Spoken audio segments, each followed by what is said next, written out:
So, bachcho, once again, welcome back to Theory Revision Sessions of the Crash Course 2021.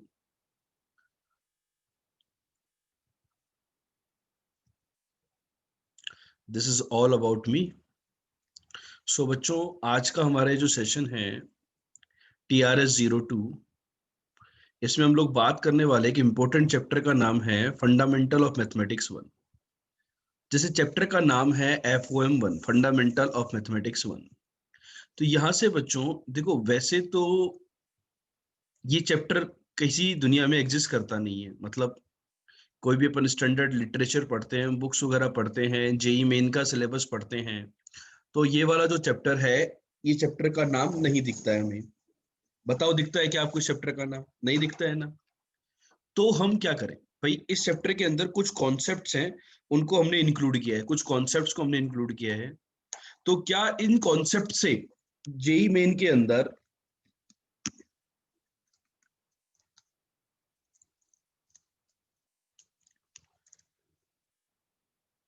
क्या इन concept से JEE main के अंदर direct question आता है?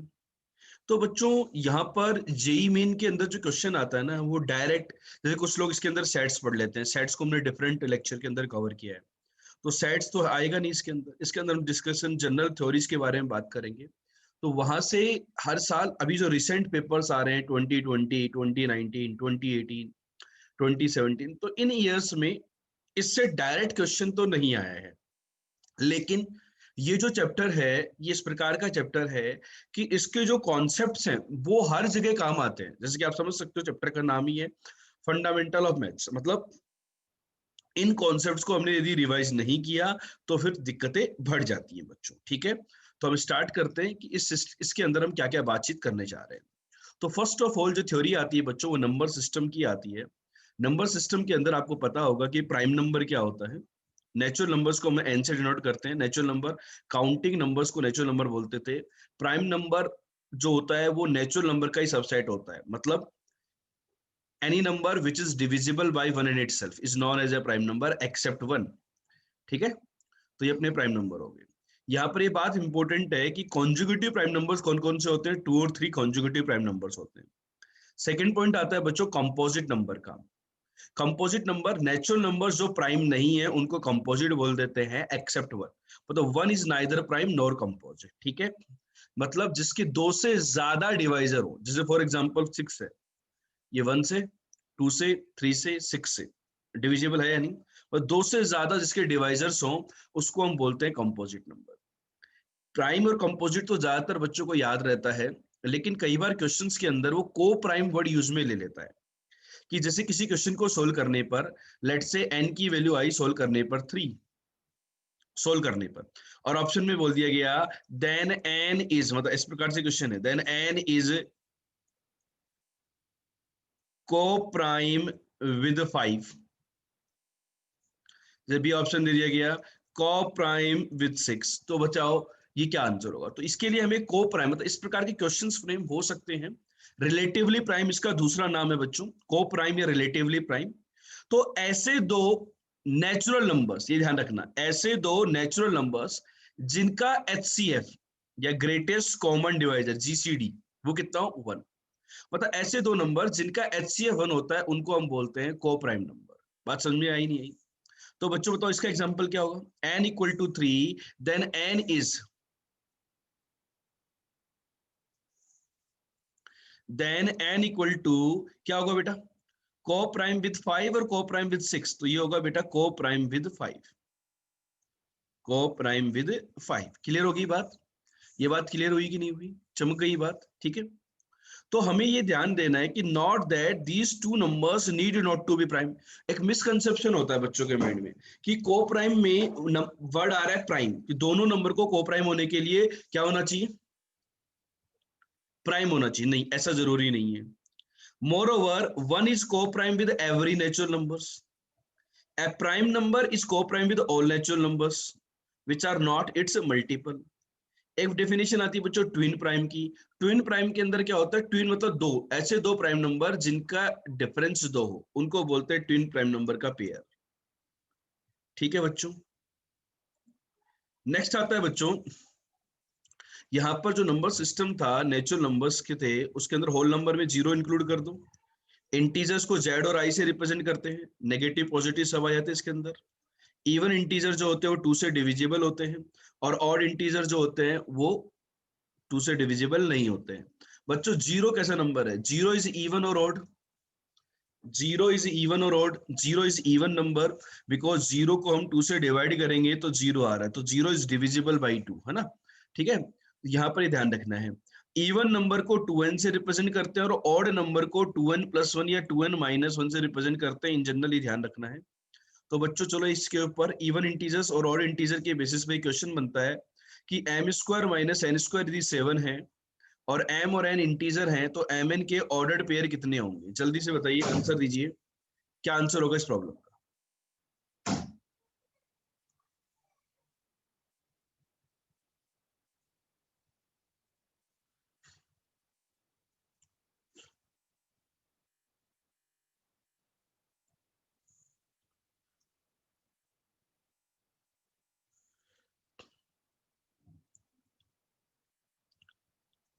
क्या करेंगे बच्चों? यहाँ पे फैक्टर करेंगे m plus n into m minus n, this is 7। m और n इंटीजर है तो ये भी इंटीजर और ये भी इंटीजर, तो 7 के पॉसिबल फैक्टर्स करेंगे अपन। 1 इंटू 7, -7 इंटू -1, ये नेगेटिव भी हो सकते हैं, और -1 इंटू -1, ये 4 पॉसिबिलिटी आएंगी बच्चों। देखो m प्लस n ये सारे ही कॉम्बिनेशन जो है ना प्रोडक्ट का, ये ऑड नंबर्स है। ये कैसे नंबर है बेटा? Odd numbers.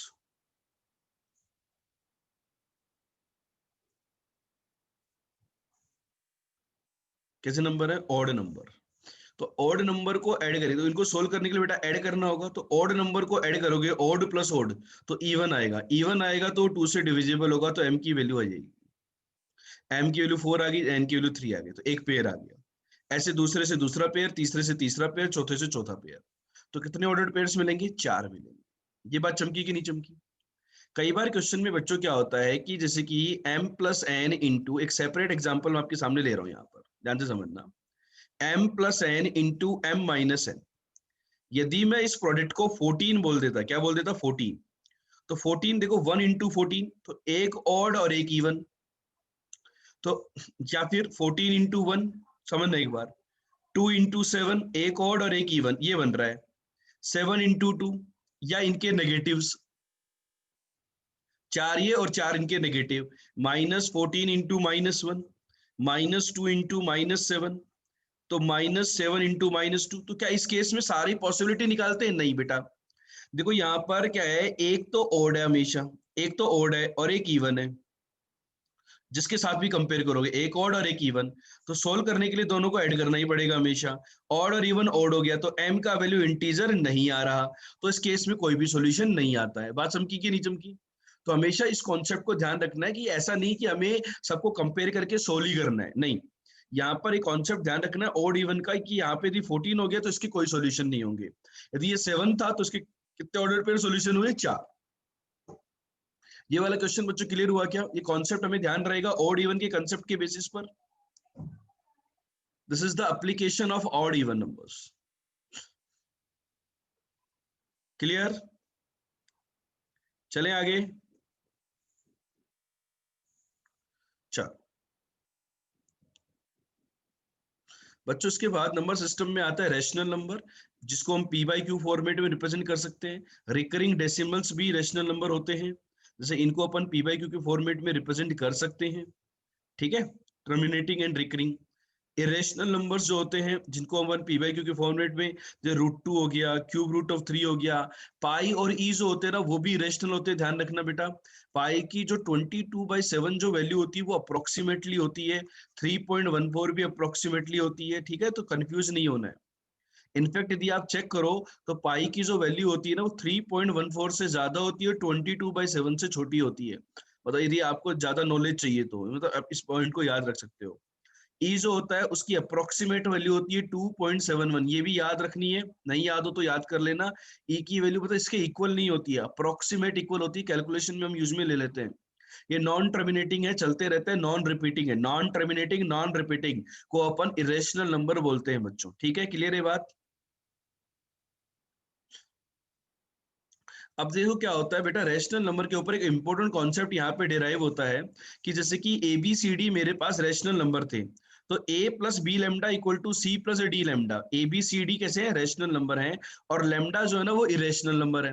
तो बेटा यहाँ पे इरेशनलिटी को कंपेयर करना पड़ेगा, मतलब ए रैशनल रैशनल के इक्वल और बी और डी के इक्वल, ठीक है, समझ में आया? जैसे ये क्वेश्चन है तो इसके लिए क्या होगा, c इक्वल टू 2 और b इक्वल टू 7, और कोई पॉसिबिलिटी यहाँ पर पॉसिबल नहीं होगी।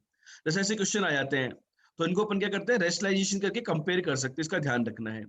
यदि x रिकरिंग डेसिमल होता है तो वो रैशनल नंबर होता है, बिकॉज रिकरिंग डेसिमल जो होते हैं, जैसे ये वाला रिकरिंग डेसिमल है 0.12 बार, इसका मतलब क्या होता है 0.12 0.12 0.12 12 12 12 ऐसे, इनको अपन जितने नंबर्स के ऊपर बार होता है उतने 100 से मल्टीप्लाई करके सिंप्लीफाई कर सकते हैं बेटा। जैसे ये 0.27 बार है तो केवल 7 पे ही है, तो पहले 2 को शिफ्ट कर दो, उसके बाद 7 को शिफ्ट कर देंगे अपन, इस तरीके से नंबर को निकाल सकते हैं। क्लियर है क्या? ये क्वेश्चन आते हैं ना बच्चों सभी को कि इनको हम कैसे कन्वर्ट करते हैं पी बाई क्यू के फॉर्मेट में, ये आपको आना चाहिए। पी बाई क्यू के फॉर्मेट में कई बार काम आ सकता है किसी न किसी ऑप्शन में, डायरेक्ट क्वेश्चन नहीं आएगा इससे, किसी न किसी ऑप्शन में ये काम आ सकता है स्टेटमेंट को चेक करने की, ठीक है। इसके बाद बच्चों बात आती है, कुछ आइडेंटिटीज आती हैं फंडामेंटल के अंदर, उन आइडेंटिटीज में से काफी अच्छे क्वेश्चन यहाँ पे फ्रेम होते हैं, इनको ध्यान रखना। आइडेंटिटीज के ऊपर क्वेश्चन डायरेक्ट पूछा जा सकता है, चांसेस हैं जेईई मेन के अंदर, ठीक है। तो a प्लस बी का whole square, A minus B का होल स्क्वायर भी अपने को पता ही है बेटा, ए माइनस बी का होल स्क्वायर क्या होता है ना, A square minus B square, A plus B का होल क्यूब। डिग्री बैलेंसिंग से याद रख सकते हैं आप लोग कि भाई A cube plus B cube plus 3 time, मैं तो इसका ऐसे याद करवाता हूँ ताकि अपने को साइन में गड़बड़ ना हो, ठीक है ना, साइन में गड़बड़ ना हो अपने को। भाई A cube plus B cube की वैल्यू, यहां से अपन देखो A cube plus B cube का फॉर्मूला लिख सकते हैं, A cube plus B cube, भाई ए प्लस बी का होल क्यूब याद है ना आपको, याद हो गया। इसी प्रकार से ए माइनस बी का होल क्यूब क्या होगा बताओ, A cube minus B cube minus 3ab into A minus B, इसी फॉर्मेट में याद रखो बच्चों। इसको अंदर मल्टीप्लाई करने से, याद रखने से क्या होता है कि कई बार अपन नेगेटिव पॉजिटिव को भूल जाते हैं कहाँ पर आएगा, लेकिन इस प्रकार से याद करने फायदा है कि भाई यहाँ पर पॉजिटिव बाकी सब जगह नेगेटिव, ठीक है, इस प्रकार से याद रखो। तो इनकी हेल्प से इनके फॉर्मूले डिराइव किया जा सकते हैं। A cube plus B cube होता है A plus B into this, और A cube minus B cube कितना होता है बेटा, A cube minus B cube, A cube minus B cube is A minus B into A square plus B square plus A B, ठीक है, ये भी याद रखना है। चलो ये तो बेसिक फॉर्मूले सब लोगों ने 9th में पढ़े होते आते हैं। इस वाले फॉर्मूले के बारे में बात करें तो यहाँ पर क्या है बेटा, दो कॉइन है, बेगर्स थ्योरम याद करो। इन तीनों, ये तीन क्या है, बेगर्स हैं, दो कॉइन को तीन बेगर्स में डिस्ट्रीब्यूट करना है, दोनों इसको दे दिए, दोनों इसको, दोनों इसको।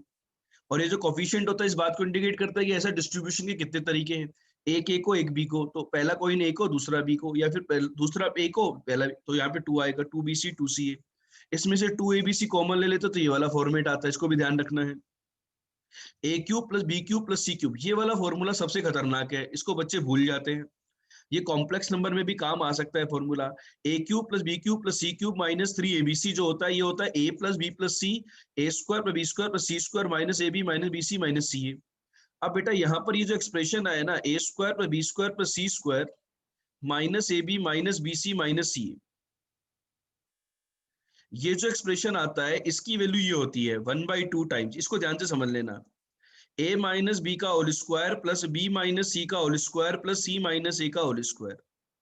अब ये फॉर्मूला क्या काम का है, इसको ध्यान से समझो, ये फॉर्मूला क्या काम का है बेटा। ये फॉर्मूला देखो क्या है, इसको सिंप्लीफाई करते तो ये आ जाता है, यदि a B c real numbers हैं तो perfect square greater than equal to 0 होता है, तो ये क्वांटिटी कैसी होती है, ग्रेटर देन इक्वल टू 0, मतलब इनडायरेक्टली ये वाली क्वांटिटी जो आ गई ना, ये ग्रेटर देन इक्वल टू 0 आ गई। जैसे कोई आपसे बोल देता x square plus y square plus z square minus का एक्स वाई माइनस का वाई जेड माइनस का z x is less than equal to 0, then comment on xyz, then comment on relation between xyz, comment on relation between xyz। चलो बच्चों बताओ, मैंने आपको एक example बना दी इसी के ऊपर कि भाई ये एक्सप्रेशन हमेशा ग्रेटर देन इक्वल टू 0 होता है, ठीक है। मैंने क्वेश्चन में दे दिया this is less than equal to 0, तो एक्स वाई जेड के ऊपर जो रिलेशनशिप आती है उसके ऊपर कमेंट करके बताओ क्या होगी।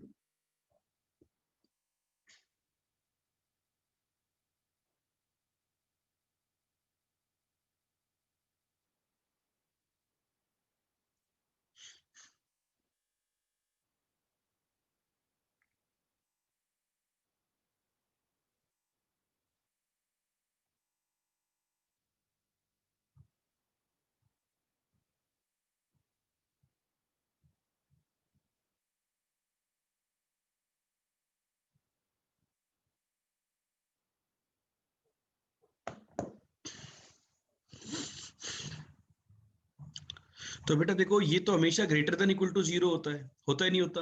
क्वेश्चन में उल्टा दिया हुआ है। तो यहाँ पर देखो, ये की कंसेप्ट क्या है, थंब रूल एक नोट करना आप लोग, थंब रूल हमेशा, कि जब भी क्वेश्चन के अंदर नंबर ऑफ पैरामीटर्स ज्यादा हो और वेरिएबल कम हो, ठीक है, तो वहां पर कहीं ना कहीं एक्सट्रीम कंडीशन पे, या फिर कोई डिफिकल्ट सा एक्सप्रेशन आ जाए कि आपको लगे यार इस क्वेश्चन को मैं कैसे सोल्व करूंगा, तो वहां पर extreme extreme condition, extreme and point वाली कंडीशन जो होती है ना, वो होल्ड करती है, जो एक्सट्रीम कंडीशन वाली सिचुएशन होल्ड करती है। तो यहाँ पर आप देखो कि यहाँ पर मैं x equal to y equal to z बोल पाऊंगा, क्योंकि क्वेश्चन के अकॉर्डिंग तो ये less than equal to zero दिया है, लेकिन वास्तविकता में ये greater than equal to zero होता है। मतलब क्या होगा, वास्तविकता में क्या होगा कि x square plus y square plus z square minus का एक्स वाई माइनस का वाई जेड माइनस का जेड एक्स, इसकी वैल्यू जीरो की इक्वल होगी कि नहीं होगी?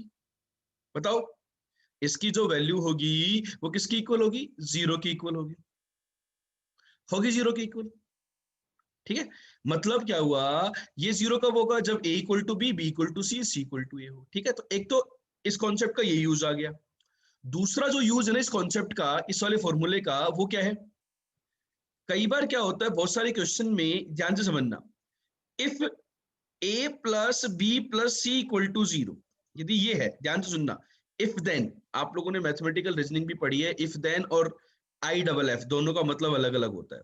यदि ये जीरो हुआ तो बच्चों लेफ्ट हैंड साइड जीरो हो गया, मतलब A cube plus B cube plus C cube, इसका value 3 time A B C के इक्वल होगा। अब बच्चे लोग क्या करते हैं, किसी क्वेश्चन में यदि ऐसा है, if a cube plus B cube plus C cube equal to 3 abc, तो बच्चों इसका कंक्लूजन वो लोग लिख देते हैं कि a plus B plus c equal to zero. Statement ये वन है, स्टेटमेंट वन ट्रू है, ये स्टेटमेंट टू है। क्या स्टेटमेंट टू ट्रू है क्या? यस और नो में आंसर दें, ट्रू और फॉल्स में आंसर दें, कि जो स्टेटमेंट टू है हमारा, क्या वो ट्रू है?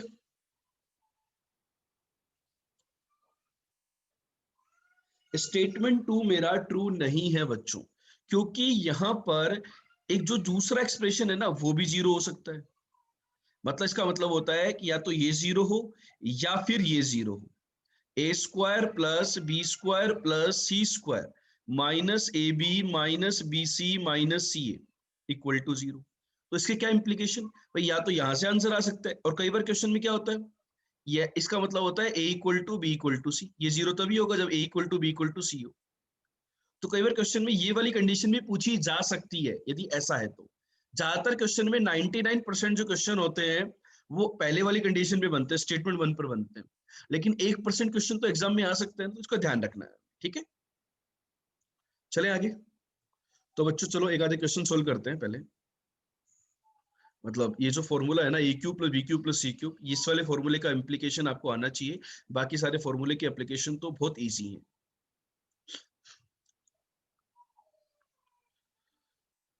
चलो बताओ आंसर क्या होगा।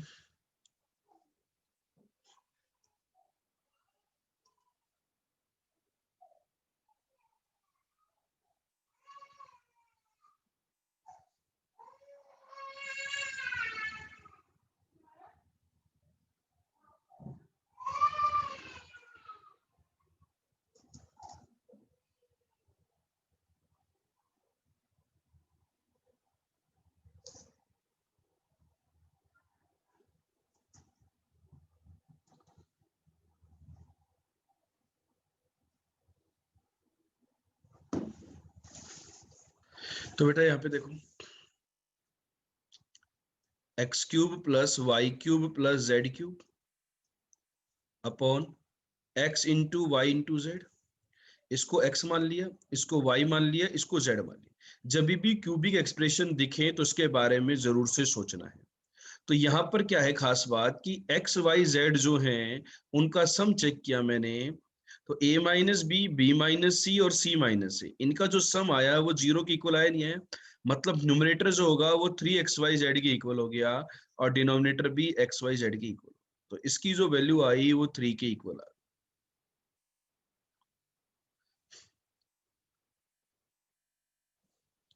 ठीक है, चलो एक एग्जांपल और करो फटाफट से, जल्दी से आंसर, फास्ट। ये वाला, कि यदि a प्लस बी प्लस सी की वैल्यू 3x के इक्वल हो तो इस एक्सप्रेशन की वैल्यू क्या होगी?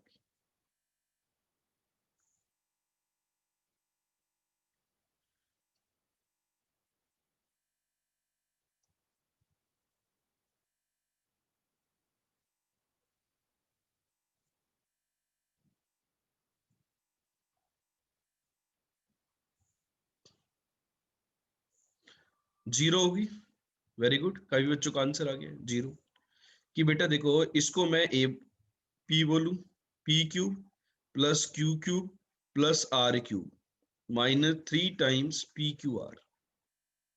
तो यहां पर देखो p plus q plus r क्या है? p was x minus a, q was x minus b, and r was x minus c. So this is 3x minus a plus b plus c. 3x और a plus b plus c की value equal है, तो इसकी value कितनी होगी? 0 होगी। ये 0। अब बच्चों देखो, कई बार क्या होता है, इस फॉर्मूले का एप्लीकेशन कैलकुलेशन में भी आता है। जैसे कई बार बहुत ही जम्बल्ड कैलकुलेशन आ गई, सपोज इस प्रकार की कोई कैलकुलेशन आ गई, तो वहां पर देखो A cube plus B cube plus C cube नजर आ रहा है, नहीं आ रहा? तो A plus B plus C इस प्रकार के क्वेश्चन में 0 है नहीं है भाई। ए है 2022, बी है 7 और सी है माइनस का 2029। तो अपन इसको 3 टाइम्स ए बी सी मतलब ऐसा लिख सकते हैं। This calculation is better than the evaluating the cubes of 3 numbers. Yes और नो? तो यहां पर कैलकुलेशन के वक्त भी हमें ध्यान रखना है कि कहीं ये कॉन्सेप्ट तो अप्लाई नहीं हो रहा है। क्लियर हो गई ये बात? चलो बच्चों, नेक्स्ट पार्ट यहां पर आता है factor theorem and remainder theorem. Factor theorem and remainder theorem का आप लोगों ने मतलब आप लोगों ने जेई का सिलेबस बच्चों पढ़ चुका है, ये रिवीजन सेशन है। तो आपको अच्छे से आइडिया होगा कि फैक्टर थ्योरम और रिमाइंडर थ्योरम बहुत ही शानदार तरीके से कॉन्सेप्ट्स के अंदर काम आते हैं, ठीक है? तो फैक्टर थ्योरम और रिमाइंडर थ्योरम जो होते हैं वो किसी पोलिनोमियल के लिए वैलिड होते हैं। पोलिनोमियल में जो वेरी पैरामीटर एक्स होता है, इसकी पावर कैसी होती है बेटा? होल नंबर होती है। तो रिमाइंडर थ्योरम तो क्या कहता है कि किसी भी पोलिनोमियल को यदि मैं x माइनस ए से डिवाइड करता हूं, तो रिमाइंडर की वैल्यू, यदि पी एक्स पोलिनोमियल है तो रिमाइंडर जो होता है मेरा वो पी ऑफ ए के इक्वल होता है। ये तो कहता है रिमाइंडर थ्योरम। और फैक्टर थ्योरम क्या कहता है कि यदि x माइनस ए उसका फैक्टर है तो पी ऑफ ए की वैल्यू कितनी होगी? 0। और यदि पी ए पुट करने पर पी ऑफ ए की वैल्यू 0 है तो हम कह सकते हैं कि x माइनस उसका एक फैक्टर होगा। ठीक है बच्चों, क्लियर है बात? जैसे कि आप बहुत ही सिंपल सी कोई पोलिनोमियल ले लो, सपोज मैं एक छोटा सा एग्जांपल लेता हूं आपके लिए। P x equal to x cube minus 6x² plus 11x minus 6। अब क्वाड्रेटिक के फैक्टर करने के तरीके तो सबको आते हैं। क्यूबिक 4 डिग्री कई बार आ जाती है और उसके फैक्टर की रिक्वायरमेंट हमें होती है क्वेश्चंस के अंदर। तो उसके फैक्टर निकालने का सिंपल से एक फंडामेंटल तरीका है। उसके फैक्टर निकालने का एक ही तरीका है कि अपन हिट एंड ट्रायल से निकालते हैं। तो उसके तरीका क्या है बेटा? जो कांस्टेंट टर्म होती है उसके फैक्टर करके देखते हैं और उनको पुट करके देखते हैं। जैसे यहाँ पर अपन ने 1 पुट किया तो 1 पुट करने पे 0 आ रहा है, मतलब x माइनस 1 से फैक्टर होगा। फिर अपन इसको डिवाइड कर देंगे, वहां से अपन निकाल लेंगे। या फिर 2 पुट करके देखा तो x माइनस 2 भी फैक्टर होगा और x माइनस 3 भी फैक्टर होगा। इस प्रकार से इसके फैक्टर निकाल सकते हैं। This is the application of the factor theorem in evaluating the factors of any polynomial. ठीक है बच्चों? तो इसी कॉन्सेप्ट के ऊपर हम एक क्वेश्चन करते हैं। इस वाले क्वेश्चन का आंसर बताओ क्या होगा?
देखो बेटा, किसी भी पॉलिनोमियल को यहाँ पर एफ एक्स नहीं दिया हुआ है।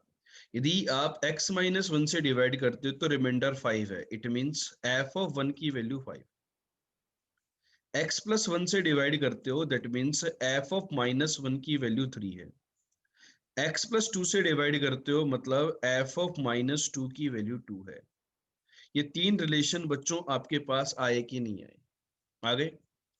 अब यदि आपने एफ एक्स को इस क्यूबिक से डिवाइड किया, लेट से ये क्यूबिक है, x cube plus 2x² minus x minus two, इस क्यूबिक से डिवाइड किया, तो किसी से भी पॉलिनोमियल की डिग्री तो पता नहीं, तो कुछ तो क्वोशिएंट आएगा और प्लस रिमाइंडर भी आएगा। बच्चों मुझे बताओ, यदि आप 3 डिग्री से डिवाइड कर रहे हो तो रिमाइंडर की मैक्सिमम डिग्री क्या हो सकती है?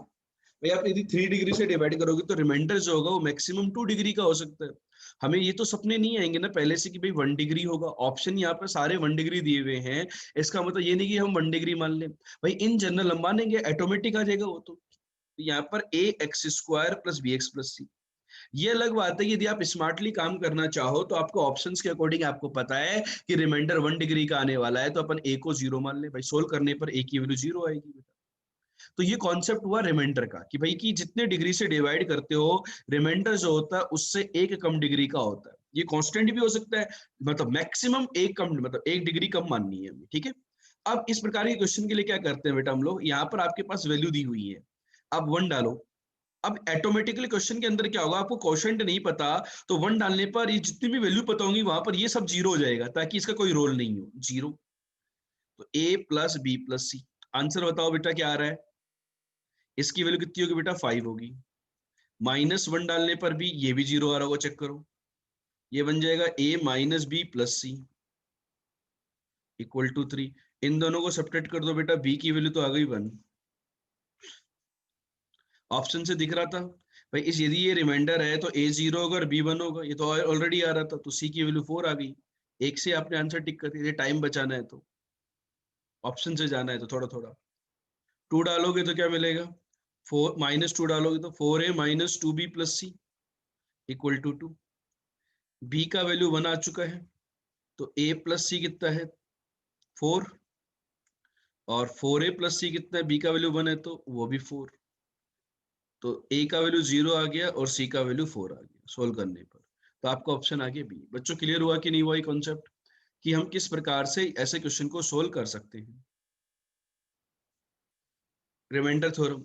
तो रिमाइंडर थ्योरम और फैक्टर थ्योरम को यदि किसी को कमांड नहीं है तो उनको कुछ क्वेश्चंस इसके सोल्व करने चाहिए। मतलब ये क्वेश्चन जो है ना, मतलब देखो क्या होता है कि बहुत सारी चीजें होती हैं रिवीजन के वक्त कि हम इसको भी करें इसको भी करें। तो यहाँ पर क्या है कि अभी तक जो भी पार्ट हमने देखा उनमें से यदि कुछ क्वेश्चन यदि आपको रिमाइंडर थ्योरम फैक्टर थ्योरम के क्लियर नहीं है, तो नोट्स कॉपी से, शीट से, जो भी क्वेश्चन प्रैक्टिस आपके पास है उनसे 7-8 क्वेश्चन हमें सोल्व कर लेने चाहिए रिमाइंडर एंड फैक्टर थ्योरम के।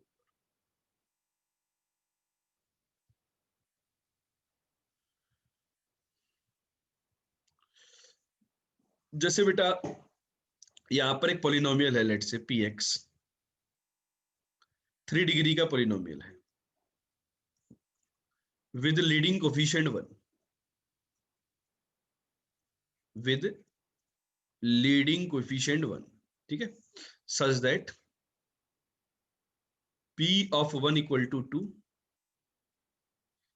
p of 2 इक्वल टू 8 और p of 3 इक्वल टू 18, ठीक है।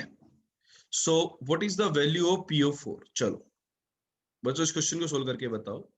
तो p of 4 की वैल्यू क्या होगी, जल्दी से फास्ट।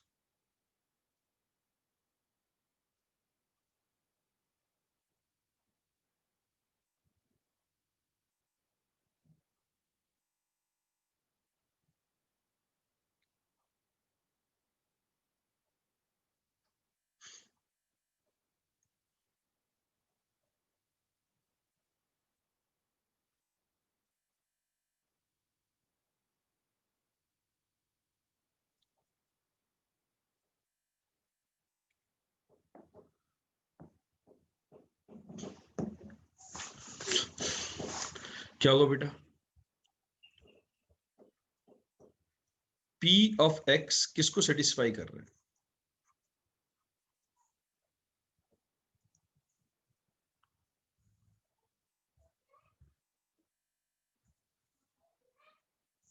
किस कॉन्सेप्ट को सेटिस्फाई कर रहा है px?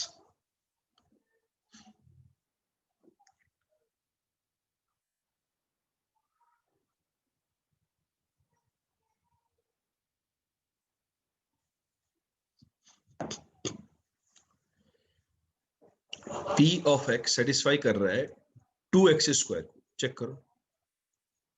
1 डालने पे 2 आ रहा है, 2 डालने पर 8 आ रहा है, और 3 डालने पर 18 आ रहा है कि नहीं आ रहा?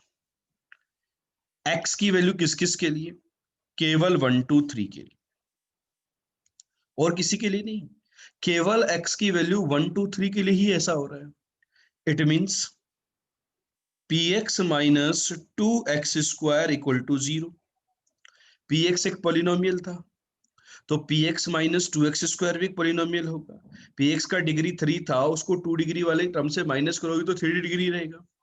तो इसके जो फैक्टर्स होंगे ये कहेंगे कि भाई 1 2 3 के लिए एक्सप्रेशन 0 हो रहा है। It means px minus 2x square, इसके फैक्टर्स होंगे, बिकॉज ये 1 पे 0 हो रहा है तो x minus 1, x minus 2, x minus 3, ये 3 इसके फैक्टर होंगे। बच्चों इन तीनों को मल्टीप्लाई करेंगे तो x क्यूब का जो कोफिशिएंट आने वाला है वो 1 आने वाला है। तो px माइनस 2x स्क्वायर का भी x क्यूब का कोफिशिएंट 1 होगा, बिकॉज px 3 डिग्री का पोलिनोमियल था और उसका लीडिंग कोफिशिएंट 1 था, तो यहाँ पर बाहर 1 ही आएगा। ये बात चमकी कि नहीं चमकी? कि हमें जो लीडिंग कोफिशिएंट 1 दिया हुआ है उसका यूज क्या है। तो आपके पास px आ गया कि नहीं आ गया? अब आपसे p ऑफ 4 पूछा गया है, तो p ऑफ 4 क्या होगा? यहाँ पे देखो 4 डालेंगे तो 32, प्लस यहाँ पे 4 डालोगे तो 3 इंटू 2 इंटू 1, तो आपका आंसर 38 आया कि नहीं आया? बच्चों आंसर दो मुझे। ये क्वेश्चन कितने बच्चों से अपने आप हो गया था कि आंसर हमारा सर 38 आ रहा था, या फिर ये कॉन्सेप्ट जो है ये क्लियर हुआ कि नहीं हुआ? फैक्टर थ्योरम और रिमाइंडर थ्योरम के ऊपर इस प्रकार का ये जो क्वेश्चन है ये हमें क्लियर हुआ कि नहीं हुआ?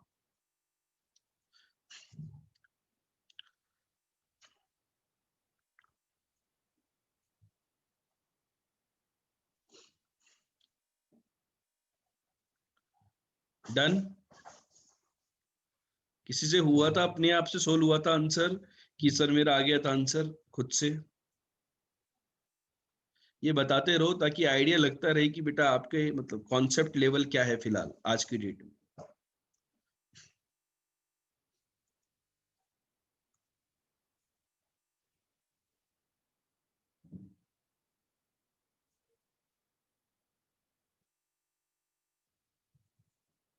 ठीक है, चलो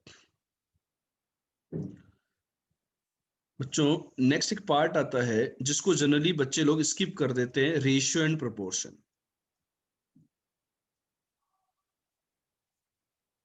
इसको मतलब नेग्लेक्ट कर देते हैं, ध्यान नहीं देते हैं कि ये तो बच्चों वाली बात है, लेकिन क्या ये बहुत इंपॉर्टेंट बात होती है बेटा। आपको पता ही है रेशियो क्या होता है, प्रोपोर्शन क्या होता है। दो रेशियो को इक्वल कर दे तो प्रोपोर्शन हो जाता है। अब यहाँ पर जो क्वेश्चन बनते हैं ना, तो काफी सारे क्वेश्चन के लिए तो ये ब्रह्मास्त्र है कि जब रेशियो होते हैं तो अपन उसको कुछ लेमडा वगैरह मान ले, और ए को बी लेमडा, सी को डी लेमडा, इस प्रकार से सब्स्टिट्यूट करके अपना काम बन जाता है, क्वेश्चन को सिंप्लीफाई किया जा सकता है। एक तो तरीका ये होता है। इसी को यूज में लेते हुए अपन क्या कह सकते हैं कि जो काम आप न्यूमरेटर के लिए करोगे वही काम डिनोमिनेटर के लिए करो। डिग्री इंक्रीज डिक्रीज कर रहे हो तो वो नहीं चलेगा, डिग्री सेम रखना है, ओवरऑल ओवरऑल डिग्री सेम रखना है। जैसे आपने क्या किया, न्यूमरेटर में a प्लस सी कर दिया, डिनोमिनेटर में b प्लस डी कर दो, तो इसका जो रेशियो होगा, जो इनका जो रेशियो था उसी के इक्वल होगा। जैसे आपने a की पावर n कर दी, जैसे आपने a की पावर n कर दी तो c की पावर n कर दी, इस दोनों के साथ एक काम किया, डिनोमिनेटर में भी वही किया, लेकिन आपने ओवरऑल एक्सप्रेशन की डिग्री चेंज कर दी, तो अंडर रूट n भी ले लिया, nth रूट ले लिया, ताकि इसकी वैल्यू लेमडा ही रही। जैसे मतलब क्या हुआ कि a by b equal to c by d equal to e by f, ध्यान से समझना। ठीक, मान लेते हैं ये लेमडा है, लेमडा अपन मानते हैं। तो कोई आपसे पूछे कि a की पावर 4 माइनस 6 टाइम्स c की पावर 4 प्लस 5 टाइम्स e की पावर 4, जो काम न्यूमरेटर के साथ किया आपने वही काम आप डिनोमिनेटर के साथ भी कर दो। तो बच्चों इसकी वैल्यू यदि कोई आपसे पूछता कि ये a बाई बी की पावर p के इक्वल है तो p का वैल्यू क्या होगा, तो हमें सीधा सीधा पता चल रहा है कि ये लेमडा के ही इक्वल होगा, लेकिन लेमडा की पावर 4 हो जाएगी। लेमडा की पावर कितनी हो जाएगी बेटा? 4 हो जाएगी। तो यहाँ पर इक्वल टू p था, तो p की वैल्यू कितनी आ गई? 4 आ गई। चमका कि नहीं चमका? तो ये रेशियो का डायरेक्ट यूज है जिससे हम काफी अच्छे अच्छे क्वेश्चंस को इजीली क्रैक कर सकते हैं। ठीक है, अब ये तो कंपोनेंटो की भाई वन ऐड कर दो, वन सब्ट्रैक्ट कर दो, और CND जो होता है वो ज्यादातर यूज में लेते हैं हम लोग कि भैया जो काम a plus b upon a minus b equal to c plus d upon c minus d, componendo and dividendo, इसको बोलते हैं CND रूल। अब बच्चों जैसे कि y equal to x plus one upon x minus one है, ठीक है। अब CND लगाने के लिए कई बार बच्चे क्या करते हैं, केवल एक साइड दी होती तो ही CND लगा देते, नहीं, CND लगाने के लिए बेटा दो रेशियो होनी चाहिए, मतलब दोनों साइड होनी चाहिए। जैसे y upon one equal to ये है, तो ही आप कंपोनेंडो डिविडेंडो लगा सकते हो। जैसे यहाँ पर CND लगाते हो तो न्यूमरेटर में डिनोमिनेटर ऐड किया, न्यूमरेटर में डिनोमिनेटर सेपरेट किया, न्यूमरेटर में डिनोमिनेटर ऐड किया, न्यूमरेटर में डिनोमिनेटर सेपरेट किया, तो देखो x आ गया, x in terms of y आ गया, ठीक है ना। तो ये कई बार तो यहाँ पर देखो सिमिलर एक्सप्रेशंस होते हैं न्यूमरेटर डिनोमिनेटर के अंदर, तो वहां पर CND लगाने का फायदा होता है, उससे प्रॉब्लम को जल्दी सोल्व कर लिया जाता है। जैसे कि बच्चों आपके सामने ये एग्जांपल है, दिख रहा है एग्जांपल। अब देखो ये एग्जांपल को सोल्व करके बताओ कि number of real values of x satisfying this, x की कितनी रियल वैल्यूज है जो इसको सेटिस्फाई कर रही होंगी, जल्दी से बताइए।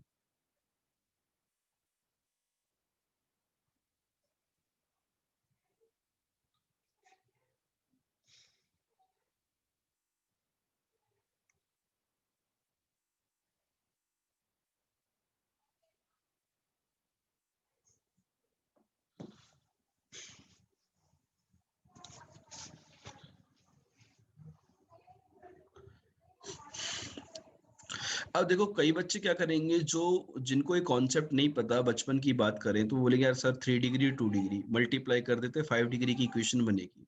अब देखो बेटा क्रॉस मल्टीप्लाई करोगे तो 4 टर्म यहाँ है, 3 टर्म यहाँ है, 12 टर्म इधर भी 12, कुछ स्मार्टली भी करोगे तो भी कैलकुलेशन ज्यादा होगी। तो यहाँ पर देखो सिमिलर टर्म दिख रहे नहीं दिख रहे, तो मैं CND लगाता हूँ, CND लगा दूं, न्यूमरेटर में डिनोमिनेटर ऐड किया, न्यूमरेटर में डिनोमिनेटर ऐड किया, तो twice of x cube plus x, numerator में डिनोमिनेटर सब्ट्रैक्ट करूंगा तो twice of x square plus one. Same कहानी राइट हैंड साइड, न्यूमरेटर में डिनोमिनेटर ऐड किया तो x twice of this, numerator में डिनोमिनेटर सब्ट्रैक्ट किया तो ट्वाइस ऑफ एक्स, ये आ गया। तो बच्चों ये पहले स्टेप से हम काफी हद तक सिंप्लीफाई हो गए कि नहीं हो गए। तो सभी बच्चे मुझे यहाँ पर आंसर दें कि x की वैल्यू क्या आ रही है सोल्व करने पर, how many real values of x satisfy this.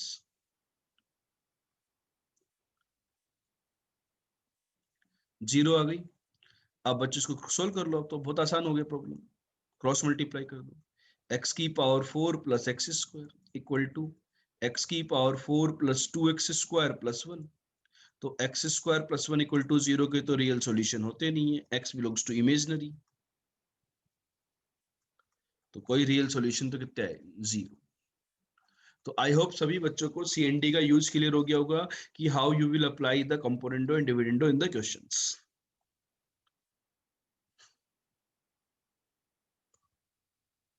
बच्चों उसके बाद बात आती है इंटरवल्स की। ये इंटरवल्स होते हैं बेटा, open interval, close interval, open to close, close to open, ठीक है। कब काम में आते हैं, जनरली हम डोमेन्स के क्वेश्चन जब करते हैं या फिर इनइक्वालिटीज को सोल्व करने के काम आते हैं। इनफाइनाइट के ऊपर कभी भी क्लोज ब्रैकेट नहीं आएगा, ये ध्यान रखना आपको, ठीक है। और केवल कुछ सिंपल वैल्यूज हो तो अपन को सेट्स फॉर्म में करली ब्रैकेट के अंदर नोट करते हैं, और कोई वैल्यू नहीं हो तो उसको अपन एम्प्टी सेट में नोट करते हैं। तो बच्चों बात आती है रैशनल इनइक्वालिटी की। रैशनल इनइक्वालिटी की क्वेश्चन को कैसे सोल्व किया जाता है, तो बेटा रैशनल इनइक्वालिटी में क्या होता है, जो पावर होती है ना वो फ्रैक्शन नहीं होती है, वो है ना रैशनल, रैशनल इनइक्वालिटी तभी बोलते हैं हम लोग। जैसे इस टाइप का कोई फंक्शन होता है ना, तो हम क्या करते हैं कि जैसे कि ये gx है, तो gx less than zero, gx greater than zero, gx less than equal to zero और greater than equal to zero, इस प्रकार के क्वेश्चंस को हम बोलते हैं रैशनल इक्वालिटी के क्वेश्चन। तो यहाँ पर हमेशा राइट हैंड साइड को सबसे पहले जीरो बना लेना चाहिए किसी भी एक्सप्रेशन में। अब यहाँ ध्यान रखना कि जब भी इनइक्वालिटी का क्वेश्चन आता है तो बहुत सारे बच्चे बोलते हैं कि सर हम मल्टीप्लाई कर देते हैं, क्रॉस मल्टीप्लाई कर देते हैं। जैसे कि बच्चों मुझे बताइए कि 2/-7 1 से छोटा है कि नहीं है। तो क्या 2 का वैल्यू -7 से छोटा होगा, नहीं होगा। तो हमेशा हम क्रॉस मल्टीप्लीकेशन नहीं कर सकते। जैसे 2/7 1 से छोटा था तो इस केस में मैं क्रॉस मल्टीप्लाई कर सकता हूँ। यदि पॉजिटिव कहानी है तो आप क्रॉस मल्टीप्लीकेशन कर सकते हो, और यदि नेगेटिव वगैरह है तो क्रॉस मल्टीप्लीकेशन आप नहीं कर सकते, इस बात का आप ध्यान रखो, ठीक है। तो मतलब सारी कहानी को अपन लेफ्ट हैंड साइड में ला करके gx बना लेते हैं किसी भी इनइक्वालिटी के अंदर, राइट हैंड साइड में जीरो रख देते हैं, फैक्टर्स के फॉर्मेट में उसको रिप्रेजेंट कर देते हैं, ठीक है। तो यहाँ पर क्या होता है कि जो पॉइंट जहाँ न्यूमरेटर जीरो होता है उनको तो हम बोलते हैं जीरोज या रूट्स, और वो पॉइंट जहाँ डिनोमिनेटर जीरो होता है उनको बोलते हैं पोल्स। तो सबसे पहले हम लोग क्या करते हैं, नंबर लाइन पे पोल्स एंड जीरोज निकाल लेते हैं, सारे पोल्स एंड जीरोज को मार्क कर देते हैं, और वहां पर एक इंटरवल के ऊपर, जैसे कोई भी इनिक्वलिटी है, जैसे कि इनिक्वलिटी है बेटा, x cube into 4 - x into 7 - x का होल स्क्वायर अपॉन x - 1 की पावर 5 7 इज लेस देन और इक्वल टू 0।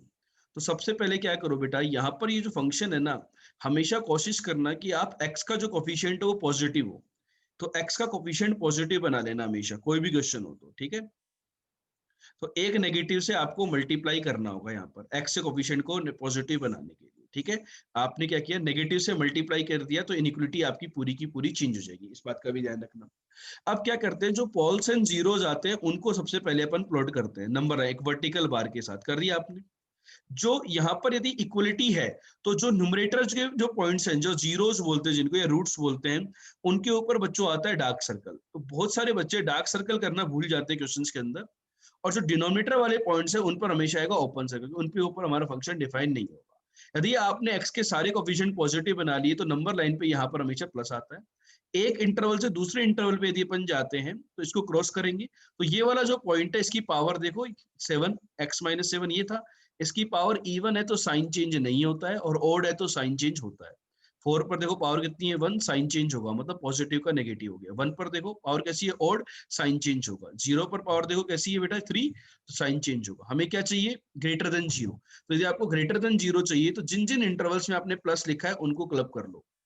तो प्लस के आंसर क्या आ गया बेटा, 0 से 1 यूनियन क्लोज 4 से क्लोज 7, फिर आगे पूरा तो 4 से इंफिनिटी। तो 7 पे ब्रेक करने की जरूरत नहीं है। तो बताओ कितने इंटीजर हैं जो इसको सेटिस्फाई नहीं कर रहे, 1 नहीं कर रहा, 2 नहीं कर रहा, 3 नहीं कर रहा। 3 पॉजिटिव इंटीजर है जो इस इनिक्वालिटी को सेटिस्फाई नहीं कर रहे। तो इंटीजर टाइप क्वेश्चन बनाएगा तो इस टाइप से पूछ सकता है, ठीक है। तो इस प्रकार से हम लोग इनिक्वालिटी को सोल्व करते हैं। इनिक्वालिटी के क्वेश्चन सबको सबको कुछ क्वेश्चन यदि आप पहली बार कर रहे हो तो कुछ क्वेश्चन प्रैक्टिस कर लेने चाहिए। इसके बाद बच्चों आता है एक्सपोनेंशियल फंक्शन। ए की पावर एक्स जो होता है उसको एक्सपोनेंशियल फंक्शन बोलते हैं। एक्सपोनेंशियल फंक्शन को e की पावर x ln a, मतलब इसको ऐसे लिखते हैं बेटा, ऐसे e की power x ln a, power के अंदर ही x ln a जो है ना e की पावर के अंदर है ना, इसका रिप्रेजेंटेशन है a की पावर x को अपन ऐसा भी लिख सकते हैं। ये लॉग की प्रॉपर्टी से प्रूव किया जा सकता है इजीली। एक्सपोनेंशियल फंक्शन हमेशा पॉजिटिव होता है। इसका ग्राफ यदि बेस 1 से ज्यादा होता है तो ये होता है, बेस 1 से छोटा होता है तो ये होता है, हमें याद रखने ग्राफ। अब बात आती है बेटा एक्सपोनेंशियल फंक्शन के ऊपर इनइक्वालिटी क्वेश्चन भी बन सकते हैं। जैसे कि ऐसा क्वेश्चन बन गया 2 की power x is greater than 1/2 की पावर 4 - x, तो आंसर क्या होगा, -4 + x। तो बेटा यहाँ पर बेस को अपन सेम बना देंगे, जैसे इसको अपन ने सेम बना दिया तो ये क्या बन गया -x + 4।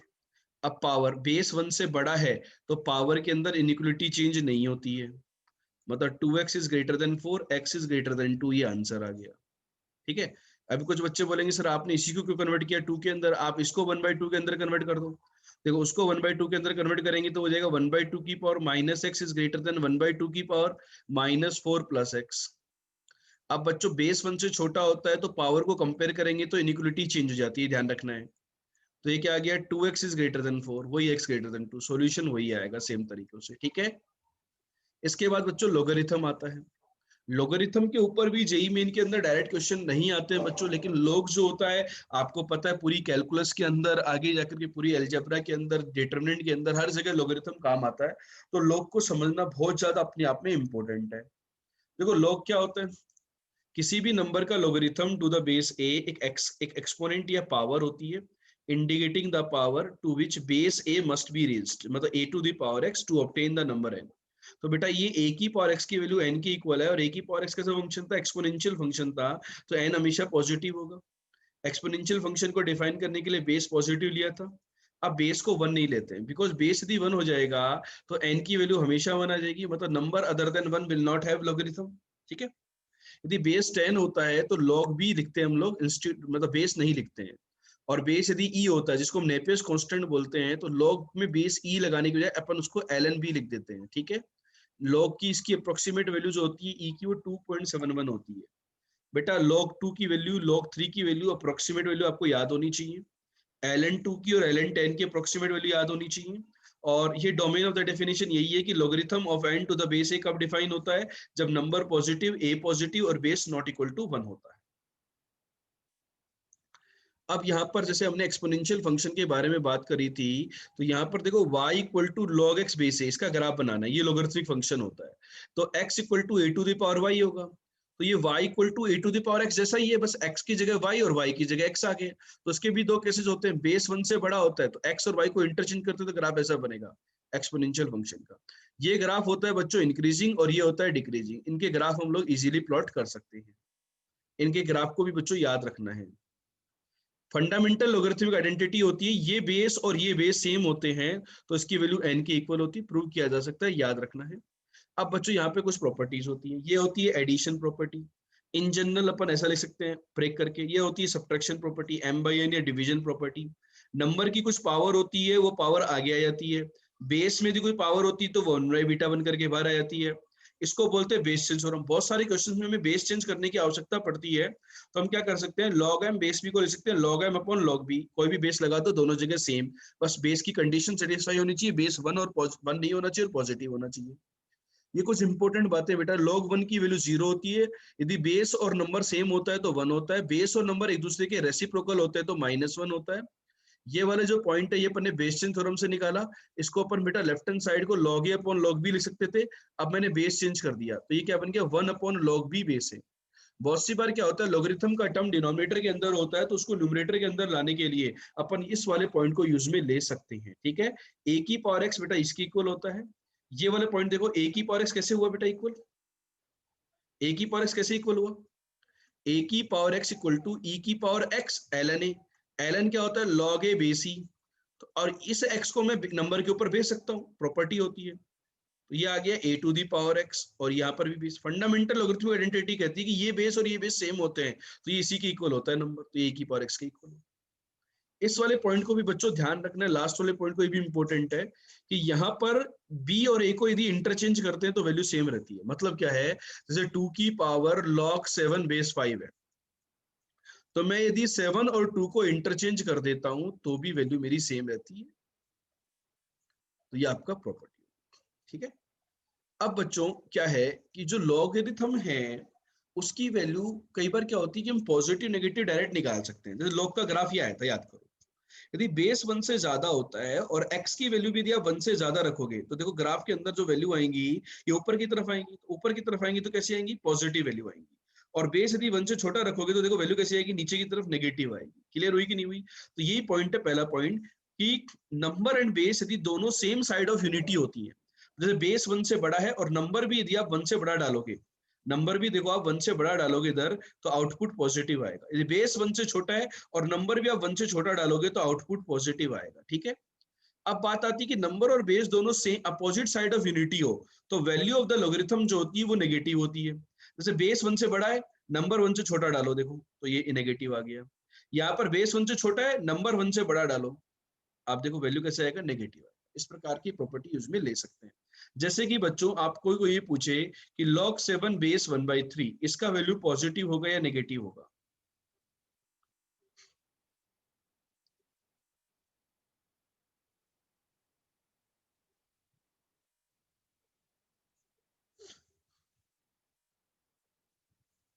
कैसा होगा बेटा, नेगेटिव होगा। Base and number opposite side of unity है तो this number is negative. Clear हुई बात? कोई आपसे पूछता है कि log 3 log 2 बेस 3 ये कैसा है, पॉजिटिव या नेगेटिव?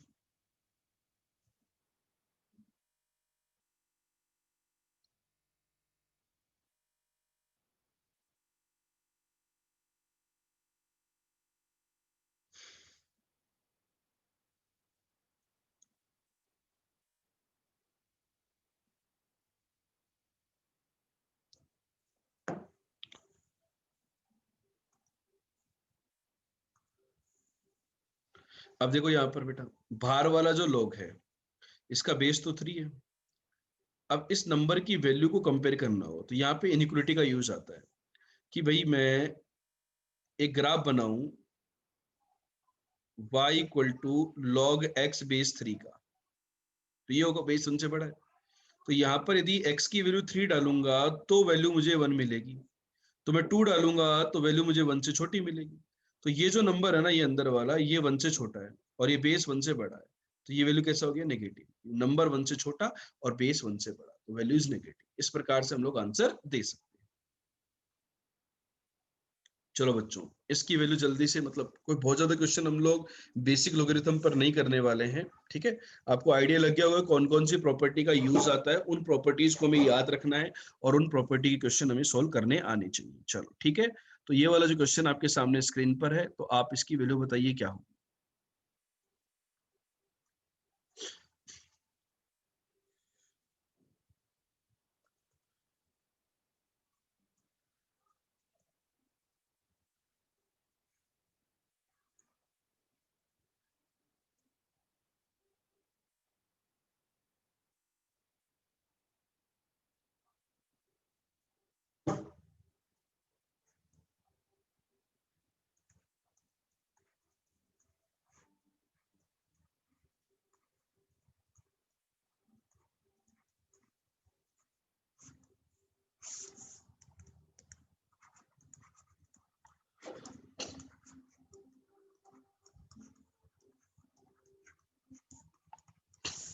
बेटा देखो, यहाँ पर तो अपन बेस चेंज थ्योरम लगाएंगे, तो ये जगह 5 की पावर log 7 बेस 5, ये नंबर ऊपर चला जाएगा, नंबर और बेस चेंज हो जाएंगे, प्लस 1 अपॉन, ये 1/10 है तो इसकी वैल्यू -1 है, तो ये +1 हो जाएगी, √1, इसका cube root, cube root of, ये नंबर बन गया 7 और ये बन गया 1, क्यूब रूट ऑफ 8 कितना होता है? 2। इसकी वैल्यू बताओ दूसरे क्वेश्चन की। यहाँ पे आपको दिख रहा होगा कि अपन बेस चेंज कर सकते हैं, कोई फायदा नहीं है, न्यूमरेटर में ले जाएंगे तो क्या बन जाएगा? √BC बेस ABC, इसको भी ले जाएंगे तो क्या बन जाएगा? √CA बेस ABC,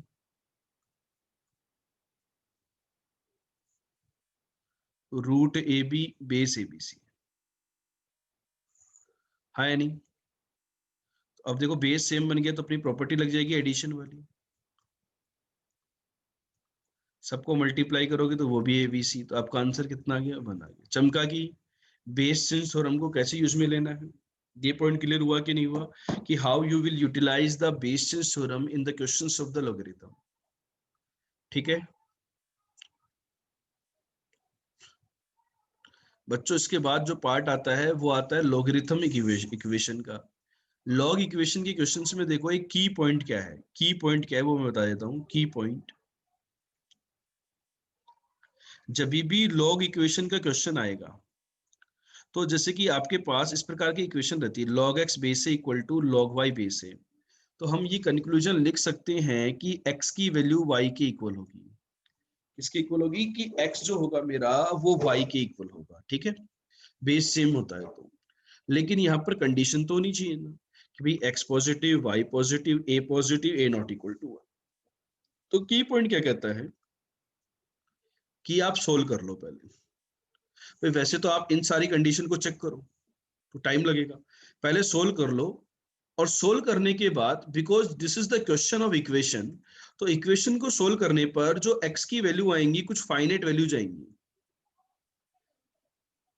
मतलब एक वैल्यू आ गई x की, 2 वैल्यू आ गई, 3 आ गई, 4 आ गई, 5 आ गई। उन फाइनाइट वैल्यूज जो आएंगी उनको क्रॉस चेक करो विद ओरिजिनल इक्वेशन।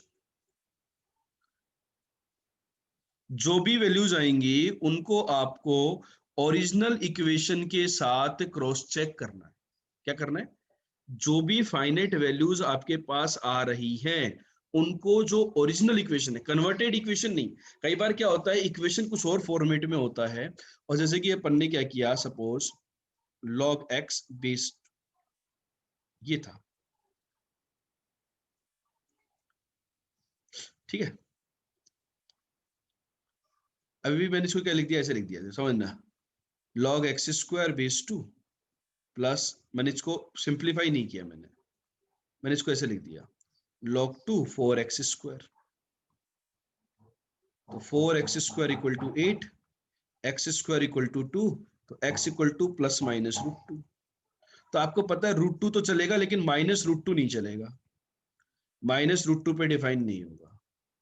और यदि आपने इस स्टेप में चेक किया तो यहाँ तो चल जाएगा x इक्वल टू माइनस √2 भी, लॉग का नंबर एक्स स्क्वायर है। तो ओरिजिनल इक्वेशन में चेक करना है, किस में चेक करना है? कुछ बच्चे बोले सर आप यहीं से सोल्व कर लेते हैं, ये 2 तो ये 1 डायरेक्ट ही आ जाता आंसर। हाँ आ जाता है बेटा, वैसे भी सोल्व कर सकते हैं, कोई दिक्कत नहीं है। लेकिन मैंने बताया कि यदि कभी अपन इस प्रकार से कोई इक्वेशन में कन्वर्ट करके देखें तो यहाँ पर हमें चेक करना है ओरिजिनल इक्वेशन के साथ, ठीक है। तो आपको क्या करना है कि x की वैल्यू निकाल लो और उसको ओरिजिनल इक्वेशन के साथ चेक कर लो।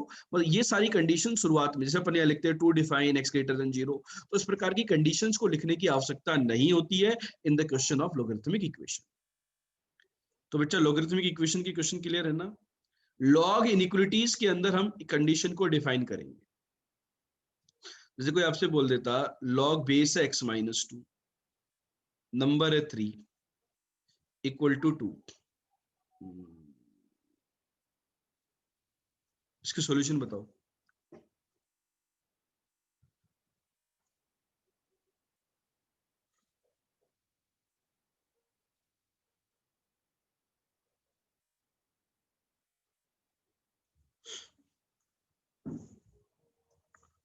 क्या होगा बताओ।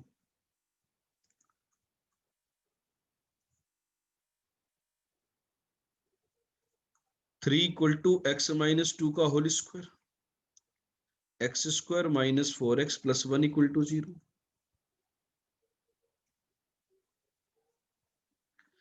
भाई फैक्टराइजेशन तो करना ही होगा, तो बेटर अप्रोच ये है।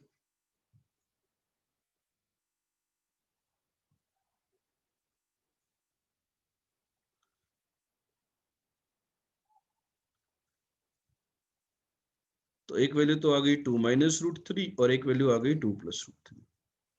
ये आंसर आ रहे हैं क्या, ये कुछ और आएगा?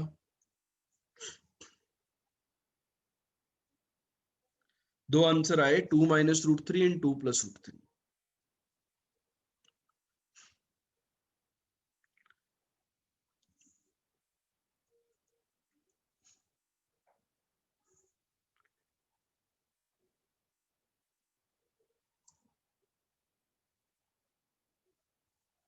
एक ही आएगा क्या आंसर? चेक नहीं किया अभी हमने। देखो 2 माइनस √3 डालने पर बेस जो होना चाहिए वो पॉजिटिव होना चाहिए, तो यही आएगा, ये नहीं आएगा। बेस की कंडीशन तो हमेशा बस क्रॉस चेक करो, आपका काम बन जाएगा, कुछ नहीं करना। कई बार क्वेश्चन के अंदर पावर वगैरह होती है, जैसे 2 की पावर के अंदर log x आ गया equal to log x plus 3 equal to x plus x डाल दिया। चलो तो ऐसे क्वेश्चन में क्या करना है बच्चों, log लेना है।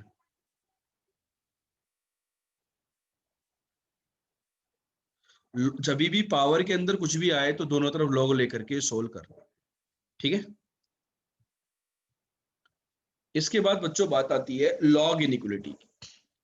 log इनइक्वालिटी में बच्चों दो तरह के क्वेश्चन बनते हैं कि जो बेस होता है ना, बेस वो वेरिएबल हो और बेस कांस्टेंट हो। तो वेरिएबल बेस की जो प्रॉब्लम्स होती हैं वो हमारे एडवांस के अंदर आती हैं, वो मेंस के अंदर का सिलेबस नहीं है। तो आपको केवल कांस्टेंट बेस वाली ही प्रॉब्लम सोल्व करनी है। जैसे कि ये है, बेस 1 से ज्यादा लिया मैंने इन तीनों में, तो log x बेस, तो इनइक्वालिटी चेंज नहीं करनी है, ए को उधर ट्रांसफर कर दो, x लेस देन ए की पावर अल्फा और x पॉजिटिव भी होना चाहिए डिफाइन करने की। यहां पर आपको x पॉजिटिव y पॉजिटिव की कंडीशन लगानी होगी। ये है तो x ग्रेटर देन ए की पावर अल्फा, तो ग्रेटर देन 0 लेने की जरूरत नहीं है। बेस 1 से छोटा हो गया तो इनइक्वालिटी चेंज हो गई, बेस 1 से छोटा है, देखो इनइक्वालिटी चेंज हो गई। चमक रही बात। ऐसा ये क्वेश्चन होता है log x बेस से लेस देन अल्फा, तो इसको क्या लिखते हैं, बेस 1 से छोटा, बेस 1 से छोटा है तो सॉरी ग्रेटर देन का क्वेश्चन लेते हैं अपन, ग्रेटर देन का नहीं लिया इन्होंने। तो x इज लेस देन ए की पावर अल्फा होता, तो जब भी x लेस देन समथिंग करोगे तो ग्रेटर देन 0 लेना जरूरी है डिफाइन करने की कंडीशन। तो डिफाइन करने की कंडीशन को अलग से लो या फिर इसी के अंदर इंक्लूड कर लो। तो ये आपके 6 कंक्लूजन्स होते हैं। इन कंक्लूजन्स को यदि आप याद रखोगे तो आपका काम बन जाएगा। कुल मिला के बात क्या है कि बेस यदि 1 से बड़ा होता है तो इनइक्वलिटी चेंज नहीं होती है, और बेस 1 से छोटा होता है तो इनइक्वलिटी चेंज होती है। ठीक है, और जो भी लोगरिथम के नंबर्स है वो पॉजिटिव होने चाहिए, उनके इफेक्ट को हमने इनके अंदर काउंट कर लिया है। अब जैसे कि कोई बात करे कि वेरिएबल बेस आ गया gx, तो क्या करोगे? तो उसके लिए फिर अपन बेस के ऊपर कंडीशन लेके चलते हैं कि बेस यदि 1 से बड़ा है या बेस 1 से छोटा है, तो उसके अकॉर्डिंग अपन इनइक्वलिटीज को चेंज करते हैं। इस बात का क्लियर होना चाहिए पॉइंट। ठीक है, अब जैसे इस प्रकार की फॉर्मेट आ जाए तो यहाँ पर भी अपन बेस को चेक करेंगे कि बेस कैसा है। बेस 1 से बड़ा है तो इनइक्वलिटी को अपने डायरेक्ट लिख दिया। देखो, बेस यदि 0 से 1 में है तो मैंने इनइक्वलिटी को चेंज कर दिया, f x less than equal to g x कर दिया, और ये ग्रेटर देन 0 तो होना ही होना चाहिए डिफाइन करने। ठीक है, क्लियर है क्या पॉइंट? जैसे कि बच्चों for example log 2 minus x और x माइनस 3 ग्रेटर देन 0, यहाँ पर मैंने वेरिएबल बेस दे दिया आपको। तो आपको लगेगा सर वेरिएबल बेस तो सिलेबस में ही नहीं है, मतलब एडवांस में मेंस में है ही नहीं। तो यहाँ पर देखो इस प्रकार के क्वेश्चन यहाँ पे बन सकते हैं। क्यों? देखो x 3 से बड़ा होना चाहिए और x 2 से छोटा होना चाहिए। भाई इसको डिफाइन करने के लिए, इसको डिफाइन करने के लिए, तो कई बार ऐसे क्वेश्चन बन जाते हैं, तो ये डिफाइन ही नहीं है तो सोल्व ही क्यों करना। समझ में आया क्या क्वेश्चन? कि यहाँ पर ये जो क्वेश्चन है ये डिफाइन ही नहीं है। और कई बार क्या होता है कि जैसे कि वेरिएबल बेस का ही क्वेश्चन था, log 2 माइनस एक्स, सॉरी चलो लेट से log x स्क्वायर प्लस 1 और एक्स स्क्वायर प्लस 2 डाल देता हूँ, और यहाँ पे डाल दिया 4 minus x is less then greater than 1। बोले इसको सोल्व करो। तो यहाँ पर देखो बेटा क्या होगा, बेस हमेशा ही 1 से बड़ा हो गया, तो आप डायरेक्टली ही इनइक्वालिटी को सोल्व कर दो, ये बन गया। जब ये इससे बड़ा आ रहा है तो ये 1 से बड़ा है, और हमेशा इससे बड़ा हो गया, तो अपने को इसको ग्रेटर देन 0 लेने की जरूरत है क्या? नहीं है। आप चाहो तो ले लो साथ में, 4 minus x is greater than 0, और ये तो ऑलवेज पॉजिटिव है, और ये 1 के इक्वल भी कभी नहीं होगा। एक तो ये आ गया, और एक इसको सोल्व कर लो, X square plus X minus 2 less than 0, x plus 2 into X minus 1 less than 0। तो x बिलोंग्स टू माइनस 2 से 1, इक्वेशन 2। यहां से क्या है बच्चों, x is smaller than 4, already इसका इफेक्ट था ना, तो इसका देखो कोई कोई इफेक्ट नहीं होगा इंटरसेक्शन पे। तो आपका आंसर यही है, x बिलोंग्स टू माइनस 2 से। क्लियर हुआ कि नहीं हुआ? तो वेरिएबल बेस यदि कहीं पर आ भी जाता है तो उससे घबराना नहीं है, स्पेशल केसेस आएंगे। और जो जनरल वेरिएबल केसेस की प्रॉब्लम है वो फिर अपनी एडवांस में आती है, जिनमें हमें बहुत सारे केसेस लेकर के सॉल्व करना होता है। चलो प्यारे बच्चों, इस क्वेश्चन को सोल्व करके बताओ जल्दी से।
हुआ बच्चों?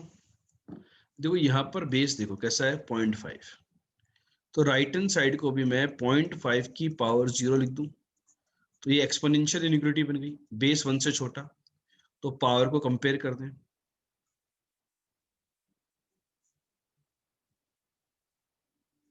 इनइक्वालिटी चेंज हो गई। ठीक है, अब देखिए लॉग इनइक्वालिटी में बेस कैसा है, 1 से छोटा, तो इनइक्वलिटी आपकी चेंज होगी, मतलब दिस इज ग्रेटर देन 1/3 की पावर 0 जो कि 1 होता है। तो ये जो क्वांटिटी है ये log का नंबर भी था, तो ये पॉजिटिव भी होनी चाहिए थी, लेकिन ये ग्रेटर देन 1 आ गई तो ग्रेटर देन 0 लगाने की कंडीशन की कोई आवश्यकता नहीं है। लेकिन सपोज यहीं पर ही यहाँ पे 1/3 की जगह 3 होता तो लेस देन 1 आता, तो हमें ग्रेटर देन 0 भी लगाना होता। तो इस बात को हमेशा ध्यान रखना है कि कब ग्रेटर देन 0 लगता है और कब ग्रेटर देन 0 नहीं लगता है। ठीक है, तो बच्चों मुझे बताओ अब आप क्या क्रॉस मल्टीप्लीकेशन कर सकते हैं? हाँ कर सकते हैं, बिकॉज ये बेस जो है, सॉरी डिनोमिनेटर कैसा है, ऑलवेज पॉजिटिव। तो आप क्रॉस मल्टीप्लीकेशन कर सकते हो, इस बात का भी ध्यान रखना। x² - x - 2 is less than 0, तो x - 2 into x+1 is less than 0। तो बच्चों x की वैल्यू क्या आ गई? -1 से 2। ये आपका आंसर आया कि नहीं आया? सभी लोगों को थोड़ा बहुत आइडिया लगा कि नहीं लगा कि कौन कौन से कॉन्सेप्ट्स हमारे लॉग के अंदर होते हैं जिनका आगे जाकर के यूज आता है?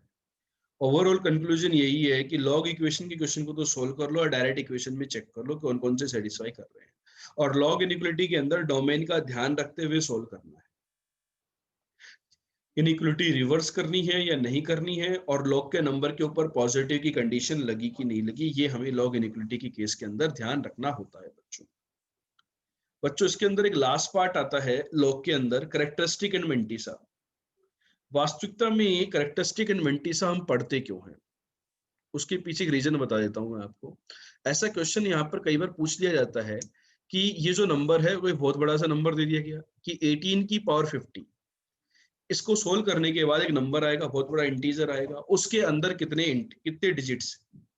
ठीक है, जैसे कि एक क्वेश्चन ये आ गया 6 की पावर -200, भाई 1/6 की पावर 200, डिनोमिनेटर बहुत बड़ा है, तो इसको सोल्व करेंगे तो 0.000000 ऐसे चलते रहेंगे, कोई ना कोई डिजिट आएगी। तो यहाँ पे डेसिमल के बाद और फर्स्ट सिग्निफिकेंट डिजिट से पहले कितने एग्जैक्टली जीरो आएंगे। इस प्रकार के जो क्वेश्चंस होते हैं उनको सोल्व करने के लिए हम कैरेक्टरिस्टिक और मेंटिसा यूज में लेते हैं। ठीक है, तो ये पॉइंट क्लियर हुआ कि कैरेक्टरिस्टिक एंड मेंटिसा पढ़ क्यों रहे हैं। ठीक, अब क्या होता है बच्चों कि किसी भी नंबर n को मैं m इंटू 10⁻p फॉर्मेट में लिख देता हूँ। m एक अपना 1 से 10 के बीच में, और ये p इंटीजर है। तो उस नंबर का जो लोगरिथम जब हम निकालते हैं ना, किसी भी नंबर का लोगरिथम निकालते हैं टू द बेस से, तो उसके दो पार्ट आते हैं, एक तो इंटीजर आता है और एक फ्रैक्शनल वैल्यू आती है। इसको लॉग लोगे तो अपन ऐसा आ जाएगा। तो p तो अपना एक इंटीजर हो गया, और ये इसकी जो वैल्यू होती है वो 0 से 1 के बीच में लाई करती है। कहां से कहां तक? 0 से 1 के बीच में। तो आपको याद होगा किसी भी नंबर के दो पार्ट होते हैं, एक इंटीग्रल पार्ट और एक फ्रैक्शनल पार्ट। उसको जीआईएफ बोलते हैं, इंटीग्रल पार्ट और फ्रैक्शनल पार्ट। ठीक है, तो इंटीग्रल पार्ट जो होता है उसको अपन बोलते हैं लॉग एन बेस ए का, वो क्या है? कैरेक्टरिस्टिक है। और जो फ्रैक्शनल पार्ट है वो क्या होता है? मेंटिसा होता है। मेंटिसा हमेशा नॉन नेगेटिव होता है, जैसे फ्रैक्शनल की वैल्यू होती है ना, इसी प्रकार से। ठीक है, तो यहाँ पर बच्चों कुछ नहीं करना है आपको। कोई भी नंबर दिया हुआ है, जैसे कि log 2 है, log 2 बेस 10 की वैल्यू जो होती है वो होती है 0.3010। तो इसकी वैल्यू के अंदर जो इंटीग्रल पार्ट आया, तो इसका यदि मैं करेक्टरिस्टिक पूछूं तो करेक्टरिस्टिक कितना है? 0 है। और यदि मैं मेंटिसा पूछूं तो वो कितना है? 0.3010। लेट से कोई नंबर है, लेट से 20, log 20 बेस 10, तो 20 तो लोगरिथम निकालेंगे तो इसकी वैल्यू आएगी 1.3010। चमक रहा है ये?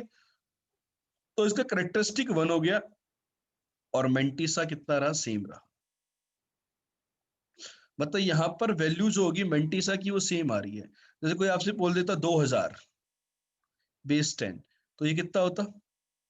3.3010। तो केवल करेक्टरिस्टिक चेंज हो रहा है, मेंटिसा सेम रह रहा है।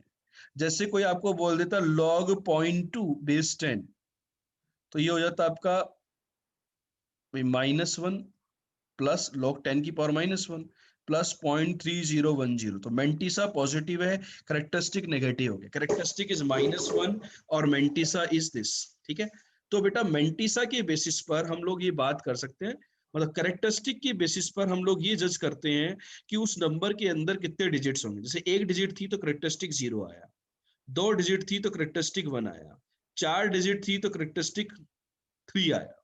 मतलब क्या कंक्लूजन कह सकते हैं कि if characteristic of a number is found to be n, then there would be n+1 digits in that number. ये कॉन्सेप्ट क्लियर हुआ कि नहीं हुआ कि यदि किसी नंबर के अंदर n, भाई किसी नंबर का करेक्टरिस्टिक, लो करेक्टरिस्टिक निकालने पर यदि वो n आ रहा है तो उसके अंदर जो डिजिट्स होंगी वो कितनी होंगी, n+1 होंगी। अब किसी का यदि करेक्टरिस्टिक -n आया, नेगेटिव आया, जैसे कि अभी अंदर आया था -1 आया था, तो उसके क्या होंगे कि डेसिमल के बाद n-1 जीरोस होंगी डेसिमल के बाद।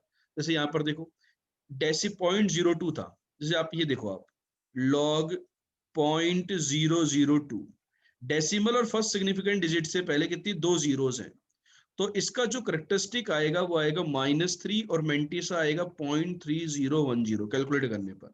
तो इस किसी का करेक्टरिस्टिक यदि -n होता है तो उसके अंदर n-1 जीरोस होती हैं। यदि ये -n है तो n की वैल्यू 3 हो गई, तो जीरोस कितनी होंगी, 2, डेसिमल के बाद और फर्स्ट सिग्निफिकेंट डिजिट से पहले उतने जीरोस होंगे। ये बात चमकी की नहीं चमकी? आई होप सभी बच्चों को ये पॉइंट क्लियर हो गया हो। तो हमें क्या ध्यान रखना है बच्चों कि आप करेक्टरिस्टिक निकाल लीजिए और मतलब करेक्टरिस्टिक निकाल लीजिए, ठीक है। करेक्टरिस्टिक की हेल्प से मैं नंबर ऑफ डिजिट्स और नंबर ऑफ जीरोस के बारे में बातचीत कर सकता हूँ, ठीक है। मेंटिसा जो होता है उसकी हेल्प से हम लोग लॉग टेबल वगैरह पढ़ते हैं और एक्यूरेट वैल्यू निकालते हैं, एंटी लॉग निकालते हैं, ठीक है। तो यहाँ पर हमारे पास जो क्वेश्चन बनता है वो केवल करेक्टरिस्टिक की हेल्प से ही बनता है कि ये जो नंबर है इसके अंदर कितने डिजिट्स होंगे। तो ये नंबर बहुत बड़ा नंबर होगा, तो किसी भी नंबर के अंदर डिजिट्स निकालने के लिए क्या करो कि उसका लोगरिथम निकाल लो। क्या निकालो बेटा, log n निकालो। तो सभी बच्चे मुझे बेस 10 के ऊपर इस नंबर का log निकाल करके इसका करेक्टरिस्टिक बताओ कितना आ रहा है, जल्दी बताओ। सबसे पहले सब आंसर देंगे कि what is the characteristic of this number. 18 to the power 50 जो आया, इसका करेक्टरिस्टिक क्या आ रहा है, सोल्व करने पर इसका आंसर दें।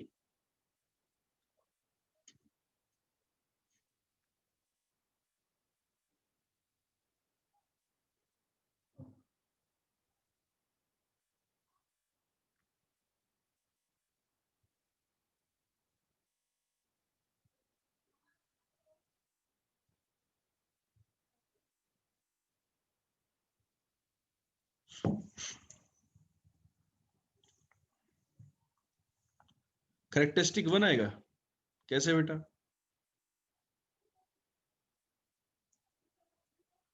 ये 50 टाइम्स log 18, 50 टाइम्स 9 तो हो गया ये, और log 2।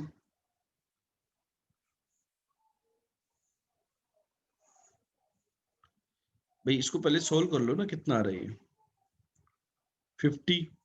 log 3 की वैल्यू 0.4771, उसको 2 से मल्टीप्लाई करोगे तो 2 4 5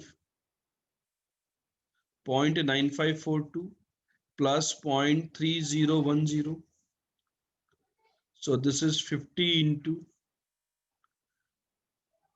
255 to 1.255, the 12.552 into 5, 10 1 25 और 1 26, असल की 2, 25 और 2 27, 2।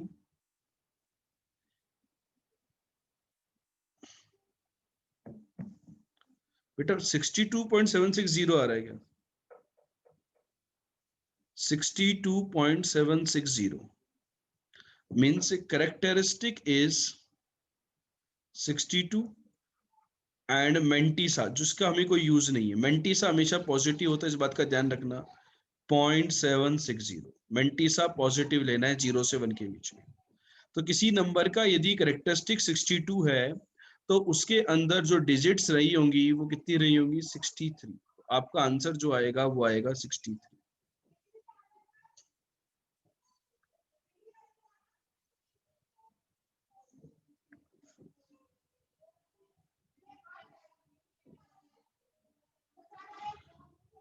क्लियर है कॉन्सेप्ट?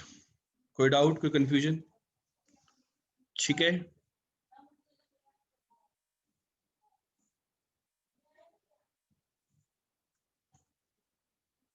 समझ में आया कि नहीं आया? तो इस प्रकार के क्वेश्चंस यहाँ पर बन सकते हैं, इसका हमें यूज में आना चाहिए। तो यहाँ पर एक क्वेश्चन और देख लेते हैं अपन जल्दी से। नंबर ऑफ जीरोस के, यदि नंबर बहुत छोटा होता है तो उसके अंदर जीरोस का क्वेश्चन बनेगा। तो इसका आंसर क्या होगा बच्चों, बताइए जरा।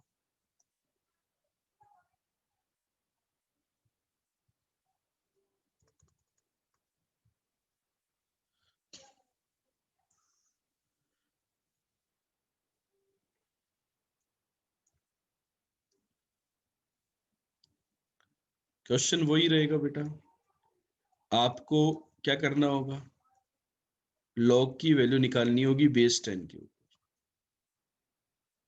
सभी बच्चे मुझे कैरेक्टरिस्टिक बताएं पहले कि कैरेक्टरिस्टिक कितना आया।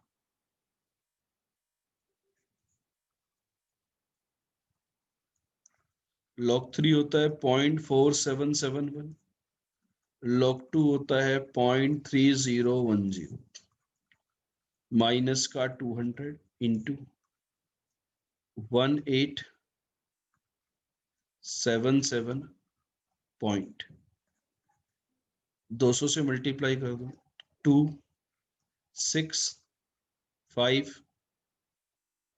15 और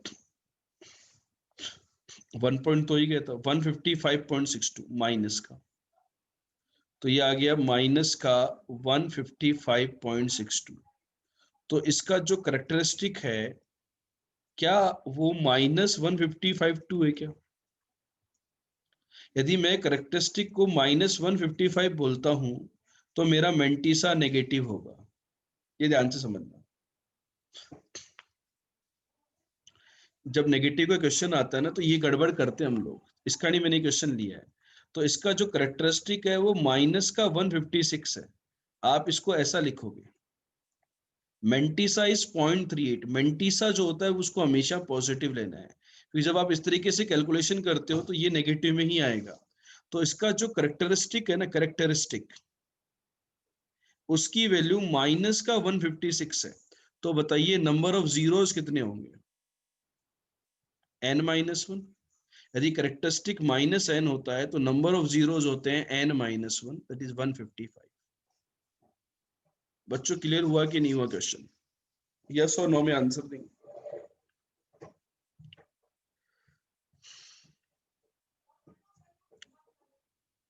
चमक गई बात? ठीक है, चलें आगे बढ़े। अब देखो बेटा, ये थ्योरी हमारी FOM1 नाम का जो चैप्टर है इसकी कंप्लीट हो गई है। अब इसके अंदर देखो कोई क्वेश्चन तो कोई खास पूछे नहीं गए थे प्रीवियस ईयर में। तो एक क्वेश्चन ये था जो कि 2016 में पूछा गया था, fx की पावर gx इक्वल टू 1 पे। तो आप ये क्वेश्चन बता सकते हैं कि इसका सॉल्यूशन क्या होगा? चलो बताइए इसका आंसर क्या होगा, कि x की वैल्यू बतानी है जो इसको सेटिस्फाई करे।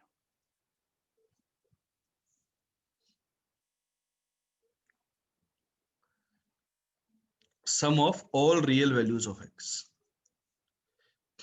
इस चैप्टर से बच्चों, जो आज का हमने जो डिस्कशन किया है, इस चैप्टर से डायरेक्ट क्वेश्चन नहीं आते हैं, किसी ऑप्शन में यूज आ गया, किसी कैलकुलेशन में यूज आ गया, और आगे जाकर के जितने भी चैप्टर्स होंगे वहां पर इसका एप्लीकेशन होगा। ठीक है, तो इस चैप्टर की हमें हार्ड कोर बहुत ज्यादा प्रैक्टिस नहीं करनी है।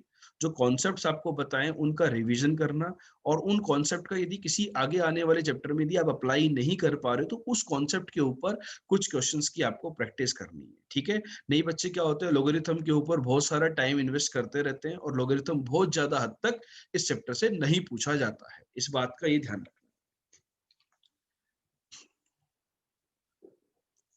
ये बताओ बेटा, इसका वैल्यू 1 कब होगा?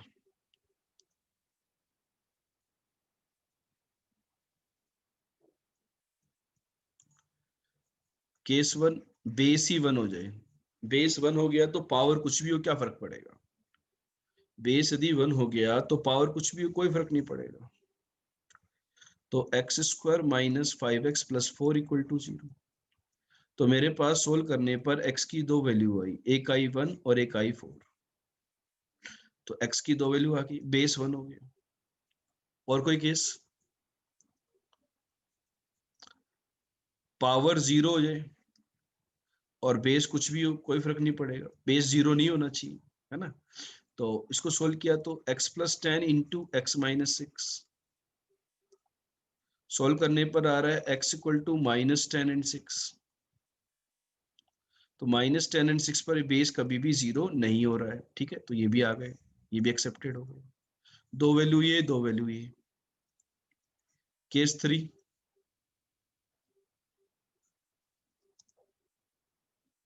केस 3 बेस जो है ना वो -1 हो जाए और जो पावर है वो इवन हो जाए। पॉसिबल तो है ना भाई। यदि अपने को डोमेन वगैरह पूछी जाती है तब अपन बेस को नेगेटिव नहीं लेते, लेकिन बेस कैन बी नेगेटिव और पावर कैन बी इवन, तब तो पॉसिबिलिटी है यहाँ पर, है कि नहीं है। मतलब बेस को एक बार -1 करके देखते हैं कि x की वैल्यू क्या आ रही है। तो x² - 5x + 6 = 0। तो सोल्व करने पर बच्चों x की दो वैल्यू आई, आइदर x = 2 और x = 3। अब पावर देखते हैं अपन। बेटा देखो, इवन डालोगे तो ये इवन, ये इवन, ये इवन, तो ये इवन ही रहेगा। ऑड डालोगे तो क्या होगा, ये ऑड होगा। तो इस केस में जो पावर है वो कैसी है, इवन है। और इस केस में जो पावर है वो कैसी है, ऑड है। तो ये वाला रिजेक्ट हो जाएगा और ये वाला एक्सेप्ट हो जाएगा। ये बात चमकी कि नहीं चमकी। तो इस प्रकार का जो क्वेश्चन है यहाँ पर आपको बेस नेगेटिव और पावर इवन ये वाला केस भी दिमाग के अंदर लाना होगा। जिस केस को ज्यादातर बच्चों ने इस एग्जाम के अंदर कंसिडर नहीं किया था उनका ये आंसर गलत हो गया था। ठीक है बेटा। तो बताइए, sum of all real values of X satisfying the this.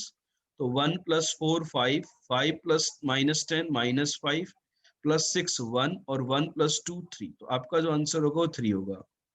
तो बहुत ज्यादा बच्चों ने आंसर को 1 रेट किया था, बहुत कम बच्चों ने 3 रेट किया था और कुछ बच्चों ने इसको 3 भी ले लिया था, है ना। तो ये यहाँ पर क्वेश्चन के अंदर एक गड़बड़ हुई थी। आपको यहाँ पर 3 आंसर करेक्ट आंसर होगा। आई होप सभी बच्चों को ये कॉन्सेप्ट क्लियर हो गया होगा, क्वेश्चन क्लियर हो गया होगा।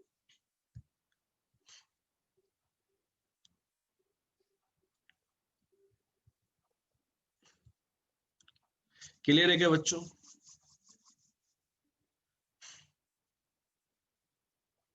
तो बच्चों ये थी हमारी थ्योरी TRS 02 की, theory revision session 2 on the chapter fundamental 1। आप हमसे जुड़े रहिए, आगे आने वाले लेक्चर्स में हम लोग आगे की थ्योरी के बारे में बातचीत करें।